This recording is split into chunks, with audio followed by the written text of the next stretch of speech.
Good morning all. ഞാൻ Ramakrishnan T B, SEBI registered research അനലിസ്റ്റാണ്. ഈ ഓഡിയോ കേട്ടതിന് ശേഷം ഡിസ്ക്ലെയിമർ കൂടി വായിച്ചു നോക്കണമെന്ന് താല്പര്യപ്പെടുന്നു. ഇന്ന് നമ്മൾ എക്സ്പെക്റ്റ് ചെയ്യുന്നൊരു പോസിറ്റീവ് ഓപ്പണിംഗ് ആണ്. ഇന്നലെ അമേരിക്കൻ മാർക്കറ്റുകളും ബെറ്ററായിട്ടാണ് ക്ലോസ് ചെയ്തിരിക്കുന്നത്. അതോടൊപ്പം തന്നെ ഇന്ന് ഏഷ്യൻ മാർക്കറ്റിലും സെൻറ്റിമെൻറ്റ് ബെറ്ററാണ്. ചൈനീസ് മാർക്കറ്റുകൾക്ക് ഹോളിഡേ ആണ്. ഇനി ബുധനാഴ്ചയാണ് ചൈനീസ് മാർക്കറ്റുകൾ ഓപ്പൺ ചെയ്യുള്ളൂ. ഇന്നലെ അമേരിക്കയിൽ ടെക്നോളജി സ്റ്റോക്കുകളൊക്കെ റീബൗണ്ട് ചെയ്തിരിക്കുകയാണ്. മെറ്റാ പ്ലാറ്റ്ഫോമും ആമസോണൊക്കെ പുതിയ റെക്കോർഡ് ഹൈ ഹീറ്റ് ചെയ്തിരിക്കുകയാണ്. അതോടൊപ്പം തന്നെ ചിപ്പ് സ്റ്റോക്കുകൾ എൻവിഡിയും ബ്രോഡ്കോമൊക്കെ ഇന്നലെ റിക്കവർ ചെയ്തിട്ടുണ്ട്. തീർച്ചയായിട്ടും ചൈനീസ് ജനറേറ്റീവ് AI ടൂളായ ഡീപ് സീക്ക് R1 ഒരു ഇമ്പാക്റ്റാണ്. അപ്പോൾ ഡീപ് സീക്കിൻ്റെ ഇമ്പാക്റ്റ് അക്രോസ് ദ ഗ്ലോബ് ഉണ്ട്. അതുകൊണ്ട് തന്നെ ഒരു വൊളാറ്റിലിറ്റിയൊക്കെ ഈ രംഗത്ത് കാണാനുള്ള സാധ്യതകളുണ്ട്. അത്തരത്തിലുള്ളൊരു വൊളാറ്റിലിറ്റി തന്നെയാണ് നമ്മൾ എൻവിഡിയയിലും അതുപോലെ തന്നെ ബ്രോഡ്കോമിലൊക്കെ കണ്ടത്. ഒപ്പം ഡാറ്റാ സെൻറ്റർ സ്റ്റോക്കുകളിലും അതിൻ്റേതായൊരു നെഗറ്റീവ് ഇമ്പാക്റ്റൊക്കെ കാണുന്നുണ്ട്. അത്തരത്തിലുള്ളൊരു ഇമ്പാക്റ്റ് ഇന്ത്യൻ മാർക്കറ്റിലും നമുക്ക് എക്സ്പെക്റ്റ് ചെയ്യാവുന്നതാണ്. വീണ്ടും വലിയ രീതിയിലുള്ള ഡിസ്റപ്റ്റീവ് ആയിട്ടുള്ള news flows Chinese generative AI രംഗത്ത് നിന്ന് വരികയാണെങ്കിൽ അതിൻ്റേതായ ഇമ്പാക്റ്റുകൾ ഉണ്ടാവാം. പക്ഷേ ഈ ഇന്നോവേഷൻ തീർച്ചയായിട്ടും കോർപ്പറേറ്റുകളെ സംബന്ധിച്ച് വളരെ പോസിറ്റീവാണ്. കാരണം അവരുടെ ജനറേറ്റീവ് AI രംഗത്തുള്ള എക്സ്പെൻസ് കുറയാണ്. അതുപോലെ തന്നെ ജനറേറ്റീവ് AI ടൂളുകൾ ഉപയോഗിക്കുന്ന അല്ലെങ്കിൽ ടൂളുകൾ ഫോം ചെയ്യുന്ന ടൂളുകൾ ഉപയോഗിച്ചുകൊണ്ട് ബിസിനസ് സൊല്യൂഷൻസ് പ്രൊവൈഡ് ചെയ്യുന്ന ടെക്നോളജി കമ്പനികളെ സംബന്ധിച്ചും ഇത് പോസിറ്റീവായിട്ടുള്ള ന്യൂസാണ്. ഇന്ന് US ഫെഡിൻ്റെ ഇൻട്രസ്റ്റ് റേറ്റ് ഡിസിഷൻ വരികയാണ്. ഇൻട്രസ്റ്റ് കട്ട് ചെയ്യാനുള്ള ഡിസിഷൻ ആണെങ്കിൽ തീർച്ചയായിട്ടും വീണ്ടും ഇത് മാർക്കറ്റിന് പോസിറ്റീവ് ഇമ്പാക്റ്റ് ഉണ്ടാക്കും.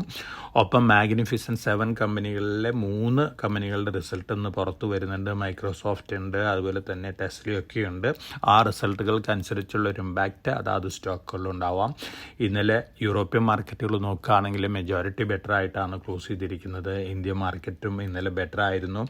ഫോറിൻ പോർട്ട്ഫോളിയോ ഇൻവെസ്റ്റേഴ്സ് ഇന്നലെ സെല്ലേഴ്സ് തന്നെയാണ്. 4,920 കോടി രൂപ വരെ സ്റ്റോക്കുകൾ വിറ്റിട്ടുണ്ട്. പക്ഷേ ഡൊമസ്റ്റിക് ഫണ്ടുകൾ 6,814 കോടി രൂപയ്ക്കുള്ള സ്റ്റോക്കുകൾ വാങ്ങിയിട്ടുണ്ട് ഇന്ത്യയിൽ.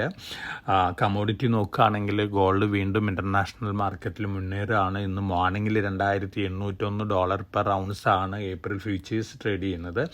മറ്റ് കമോഡിറ്റികളെല്ലാം തന്നെ സ്ലൈറ്റ്ലി വീക്കായിട്ടാണ് ഇന്ന് മോർണിംഗിൽ ട്രേഡ് ചെയ്യുന്നത്. ഇന്ത്യൻ റുപ്പി ഇന്നലെ ഡോളറിന് അഗൻസ്റ്റ് ആയിട്ട് ബെറ്റർ ആയിട്ടാണ് ക്ലോസ് ചെയ്തിരിക്കുന്നത്. 83.34 രൂപയാണ് ഒരു ഡോളറിന് അഗൻസ്റ്റ് ആയിട്ടുള്ള ഇന്നലത്തെ ക്ലോസിംഗ് പ്രൈസ് വന്നിരിക്കുന്നത്.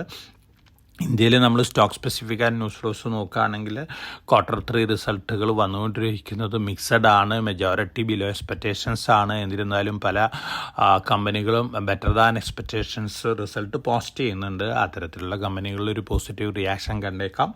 ഒപ്പം ITC ഹോട്ടൽ ഷെയർസ് ഇന്ന് ലിസ്റ്റ് ചെയ്യാണ്. 100 ഷെയർ ഉണ്ടായിരുന്ന ITC ഷെയർ ഹോൾഡേഴ്സിന് 10 ഷെയറായിരുന്നു ITC ഹോട്ടൽസിൻ്റെ ഷെയർ അലോക്കേഷൻ വന്നിരുന്നത്. ഇന്ത്യൻ ഹോട്ടൽസായിട്ട് കമ്പയർ ചെയ്തതിന് ശേഷം ലിസ്റ്റിംഗ് പ്രൈസ് കണ്ടതിന് ശേഷം നമുക്കൊരു ഡിസിഷൻ എടുക്കാം. എക്സിസ്റ്റിംഗ് അലോട്ട്മെൻറ്റ് കയ്യിലുള്ള ഇൻവെസ്റ്റേഴ്സ് ഹോൾഡ് ചെയ്യാനാണ് ഞാൻ സജസ്റ്റ് ചെയ്യുന്നത്. അതോടൊപ്പം തന്നെ ഇൻവെസ്റ്റേഴ്സിന് കൺസിഡർ ചെയ്യാവുന്ന ഒരു സ്റ്റോക്കാണ് റീസെൻ്റായിട്ട് റിലീസ് ചെയ്തിട്ടുള്ള സ്വാൻ ഡിഫൻസ് ഹെവി ഇൻഡസ്ട്രീസ്. ഇത് NSEയിലും BSEയിലൊക്കെ ഉണ്ട്. ലിസ്റ്റ് ചെയ്ത് അന്ന് മുതൽ തന്നെ ഇത് അപ്പർ ഫ്രീസാണ്. 48-50 രൂപ റേഞ്ചിലൊക്കെയാണ് ട്രേഡിങ് നടക്കുന്നത്. പഴയ റിലയൻസ് നേവൽ ഡിഫൻസ് ആണ്.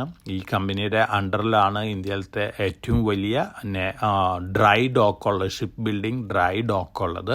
അതുകൊണ്ട് തന്നെ ഭാവിയിൽ നല്ല രീതിയിലുള്ളൊരു പോസിറ്റീവ് റിയാക്ഷൻ ഈ സ്റ്റോക്ക് കാണിക്കാനുള്ള സാധ്യതകളുണ്ട്. ഒപ്പം ബഡ്ജറ്റിൽ ഷിപ്പിംഗ് ഇൻഡസ്ട്രിക്ക് ഇൻഫ്രാസ്ട്രക്ചർ സ്റ്റാറ്റസ് കൊടുക്കുകയാണെങ്കിൽ അതിൻ്റേതായൊരു പോസിറ്റീവ് ഇമ്പാക്റ്റും ഈ സ്റ്റോക്കിനുണ്ടാവും.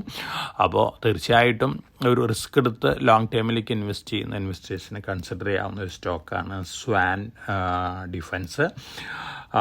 ഇതൊക്കെയാണ് ഇന്നത്തെ മാർക്കറ്റ് ന്യൂസ് ഫ്ലോസ്. നമ്മുടെ ശ്രദ്ധ ഇനി ശനിയാഴ്ചയിലത്തെ യൂണിയൻ ബഡ്ജറ്റിലാണ്. യൂണിയൻ ബഡ്ജറ്റ് നമ്മൾ എക്സ്പെക്റ്റ് ചെയ്തേക്കാളും ബെറ്റർ ആണെങ്കിൽ തീർച്ചയായിട്ടും മാർക്കറ്റ് നല്ല രീതിയിലൊരു പോസിറ്റീവ് റിയാക്ഷൻ കാണിച്ചേക്കാം. ഒപ്പം ഫോറിൻ പോർട്ട്ഫോളിയോ ഇൻവെസ്റ്റേഴ്സിൻ്റെ ഭാഗത്തു നിന്നൊരു ഷോർട്ട് കവറിംഗ് ഒക്കെ വന്നേക്കാം. മറിച്ച് ഡിസപ്പോയിൻറ്റിങ് ആണെങ്കിൽ വീണ്ടും ഒരു സെല്ലിംഗ് പ്രഷർ നമുക്ക് മാർക്കറ്റിൽ ബഡ്ജറ്റിന് മാസത്തിന് ശേഷമൊക്കെ കാണാനായിട്ട് സാധിക്കും. ഞാൻ ഇന്നലെ സജസ്റ്റ് ചെയ്ത പോലെ അറ്റ് എവരി ഫാളിലും കറണ്ട് ലെവലിലൊക്കെ ഇൻവെസ്റ്റ്മെൻറ്റ് 1 to 2 ഇയർ പെർസ്പെക്റ്റീവിൽ കൺസിഡർ ചെയ്യാവുന്നതാണ്. കാരണം റിസ്ക് റിവാർഡ് റേഷ്യോ നോക്കുകയാണെങ്കിൽ പോസിറ്റീവാണ്, റിവാർഡിനാണ് കൂടുതൽ ചാൻസസ് കൂടുതൽ. അപ്പോൾ ലോങ് ടൈം പോയിൻ്റ് ഓഫ് വ്യൂവിൽ അറ്റ് എവരി ഫാൾ ഇൻവെസ്റ്റേഴ്സിന് ഇന്ത്യൻ ഇക്വിറ്റീസ് വാങ്ങാവുന്നതാണ്. അപ്പോൾ വളരെ കോഷ്യസ് ആയിട്ട് മാർക്കറ്റിൽ മൂവ് ചെയ്യുക. എല്ലാവർക്കും നല്ലൊരു ട്രേഡിംഗ് ഡേ ആശംസിച്ചുകൊണ്ട് ഞാൻ ഇന്നത്തെ പ്രീ മാർക്കറ്റ് കമൻട്രി ഇവിടെ അവസാനിപ്പിക്കുകയാണ്. Thank you.